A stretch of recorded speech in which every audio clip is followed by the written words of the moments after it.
Before we start the skill training, it is important to classify the skill as this can determine the type of training we implement. It is classified as gross as there is large muscles used, it is continuous as there is an arbitrary beginning and end to the skill, and it is open as the juggling balls are in constant motion. In Gentile's two-dimensional taxonomy for skill classification, three-ball cascade juggling is 4B as there is body stability, object manipulation, inter-trial variability, and in-motion regulatory conditions. Three-ball cascade juggling is high in complexity as there are many events linked in a sequence.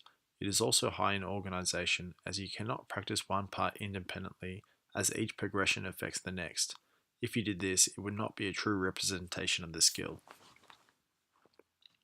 As it is a continuous skill, research has found that distributed practice is more efficient for skill acquisition and showed greater shorter and longer term effects from learning.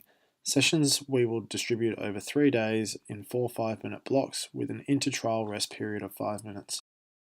The practice variability will incorporate low contextual interference at the start of the training continuum and progress to high contextual interference towards the end. Research based on this model found that low contextual interference at the beginning allowed the individual to learn the movement parameters through trial and error. As he gets a bag of tricks in his repertoire to perform the skill successfully, increases in contextual interference are thought to allow more working memory available for skill performance. Renato played cricket for 3 years as a teenager. Here we are hoping that there will be some positive transfer into the skill of three-ball cascade juggling, which may be due to certain similarities of the skill and a shared motor program. Alright, cheers for that, Mr. Boring Voice. Now let's take a look at the program. It's week 1 of the 4-week skills training project. Here you can see the coach in her natural habitat. She's wild, ferocious, and confident like a lioness on the Serengeti. And here you can see the participant. He's scared, he's confused, he's overwhelmed. He doesn't know what's bloody going on.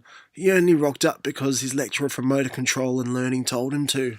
But the coach, she knows this, so she needs to implement some strategies to overcome this and get his undivided attention quickly. Otherwise, all will be lost, and he'll just be another casualty to an ineffective skills training program. First things first, the demonstration. Here the coach will perform the skill whilst the participant observes. Notice here carefully that this is done in real time. He is observing the movement parameters on how to perform the skill successfully. Here is a fun fact. Novice jugglers who observed expert videos recorded neuron activity in the primary motor cortex. When this was combined with mental imagery, had motor unit action potentials recorded in the forearm muscles. This will be a technique used by Renato for the purpose of skill acquisition. Let's take a look at the key aspects of the skill. Over to you, Mr. Boring Voice. Key aspects of the skill. 1. The hands move in a mirrored figure 8 pattern in a roughly elliptical path. 2. There is always one ball in flight and its trajectory is parabolic to the opposite hand. 3. The throw occurs on the inside of the elliptical path closest to the midline of the body. 4. The catch occurs at the outside of the elliptical path. 5. Gaze fixation on a central location and using peripheral vision to track the balls is important.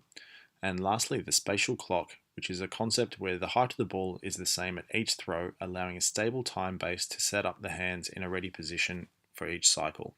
Thanks, Mr. Boring Voice. That was a lot of information to take in, which brings us to our next point, instructions. Don't bloody rattle off all that nonsense at once. Instructions should be used sparingly and to direct the participant to key movement parameters, not overwhelm the poor guy. Sarah knows instructions alone aren't enough. Enter verbal cues. Short, concise phrases that direct the learner to useful information. They can aid in decision making by reducing the number of responses to choose from and initiate a movement command, as the cue will put a muscle group on alert. Here is an example of one to keep the ball throw at forehead height. Imagine you are wearing a cowboy hat and you don't want to knock it off. The pretest trial will give us a baseline measure for performance outcome and performance production measures. We will use quantitative measures as markers of performance. This will be the number of drop catches from the average of 3 1-minute trials twice per week. We will also measure performance qualitatively using a Likert scale, and we will see how coordination improves across the training period. Stages of learning using Fitz and Posner's 3-stage model. We expect that Renato will be in the cognitive phase, as there will be much attention given to the movement parameters to perform the skill successfully. This stage is characterized by numerous errors and inconsistency from trial to trial. We will use simplification in the first session and use scarves. Here he is organising and coordinating the basic movement pattern. The extra time in the air allows him to construct a basic pattern in the hope of having a positive transfer to the actual skill. This is another form of simplification using an auditory cue that initiates a rhythm and sets a tempo for throwing and catching with 2 balls. He is using a 1-2 count to initiate the ball throw. Here are the results from week 1. Sarah will use these results to give augmented feedback, which can be an important tool to use to facilitate achievement along the training continuum, as well as a motivational tool to achieve a standard of proficiency. An example of knowledge of results would be showing Renato how many drop balls he had from trial to trial. Using knowledge of performance, Sarah would identify a movement characteristic that led to the performance, such as your ball toss was not consistent, therefore you had a lot of postural sway trying to catch them. You can use augmented feedback by comparing the participant's performance to an ideal one. Sarah knows not to convey augmented feedback to Renato 100% of the time, as he may become reliant on the feedback and when it is withdrawn can result in a loss of skill acquisition.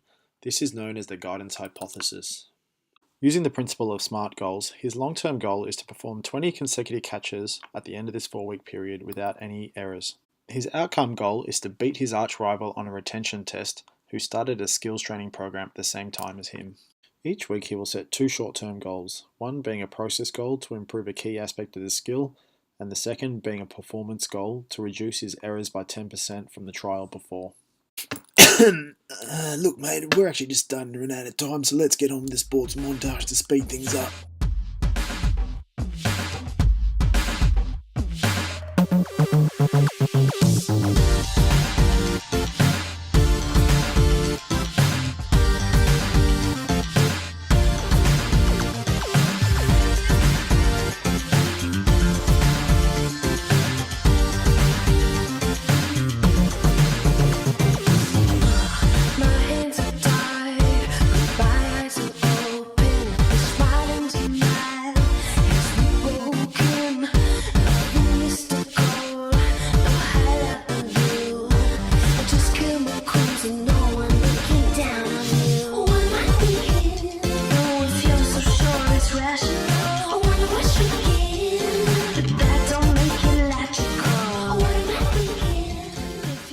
One week after the training has ceased, we will administer a retention test using the same performance outcome and performance production measures as the pre-test.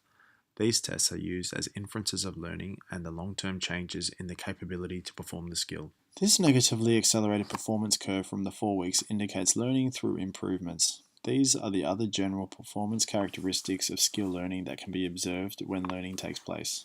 This chart shows the improvement Renato made along the way.